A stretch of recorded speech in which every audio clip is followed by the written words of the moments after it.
These next videos will be about how we can actually go from, again, well, our kitten here, and how we can actually start doing something like this. It doesn't take a ton of extra stuff to do, we just need to still be using the same principles with our SVG, our definitions, and some CSS to this. Back to this code here, and we're just going to delete this, or you can keep it and save it for some other time. But I'm going to create a new one, because I want to. In here, in our footer, we are going to again use the SVG, so SVG here, and we're going to use something called a view box in this case. So there's a lot of different things, as you can see, by just using these, by looking at these first few movies. SVG is a huge area, and there's a lot to do with this, and I believe that it's going to get bigger and bigger and bigger because of we're able to index things and all the interactive things that are being used right now on the net. In here, we're just going to kind of do something similar to what we did before with our positions, but we're going to put it into a view box instead of using X, Y's and width, and so like we had, I don't have it anymore, I just deleted it. But here, view box, we're going to write 0, so X and Y axis, and then instead of having a type width, I'm just going to do 100 and 100. So it's going to scale to the footer size, the footer box here, and that already has a set width and a set height. We're going to use that in a little bit as well. Over here, we're making sure that don't do that to me, system. We're also going to make sure that it actually knows what we're doing, so we're typing this in as well outside the view box. Sorry, 100 here. And again, like before, where we used some patterns, we are going to here use something called unit preserve. Unit preserve. I'm just going to type it instead of speaking it. Aspect ratio. So we're going to make sure that the video, if we're using a video in this case, won't get stretched or shrunk so it looks weird and everything. So again, we're just preserving the aspect ratio. So you know this from TV, so when you hear aspect ratio of, I don't know what it is now, 14:9 or whatever, or 1920 to 1200 pixels, that's a ratio as well.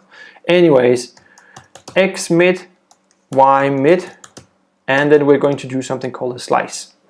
So it's going to cut it if it needs to, so it looks, so we make sure that we don't scale it or shrink it or stretch it or anything. In here, we're going to use the DEFS again, like we did before. So some definitions in here, and in this case, to make to make this white, transparent white with the text in, we need to create a mask. And if you've been trying to use those in Photoshop or whatever, you know what they are. And I can't explain that quite well, so search for that on Google or ask people about it.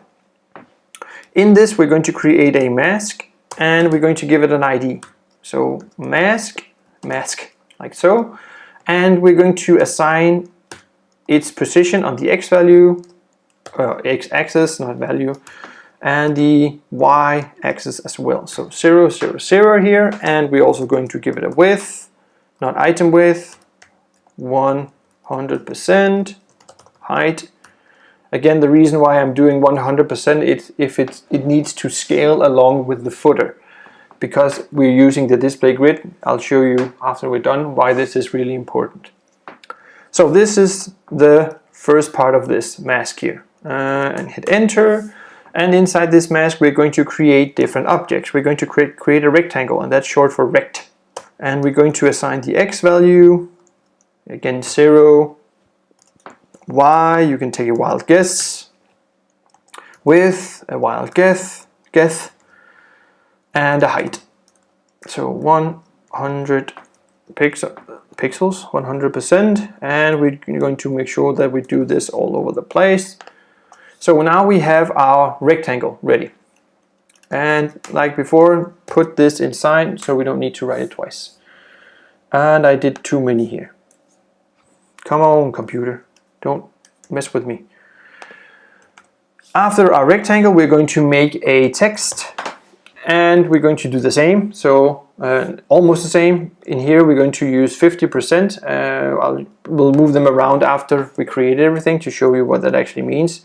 And why 50%? And in here now we can actually write some text, and I'm going to write hello for the first one. I'm copy pasting this because I'm super lazy. So copy pasting the text, and I'm just changing the values now. So X is still going to be center, so X is that one going from side to side, and Y is up and down. So X would be in the center of our box, and this one will be the height of it. So 85% in this case, and it's not going to say hello, it's going to say multimedia, because it's cool. So now we have our definitions. We created a mask, we gave it an ID, we assigned width, values, positions, and so on. Outside our definition, we're just going to create yet another rectangle. And this one is, just do this rect. This is for the video to be put in, basically. So X, Y, you know the drill, 0, width, you know the drill, 100%, height, same seas, and well, mofo, and we need to end it like that. So for now, this is the structure of our first part, and we're going to put in the video in the next one and then start styling it.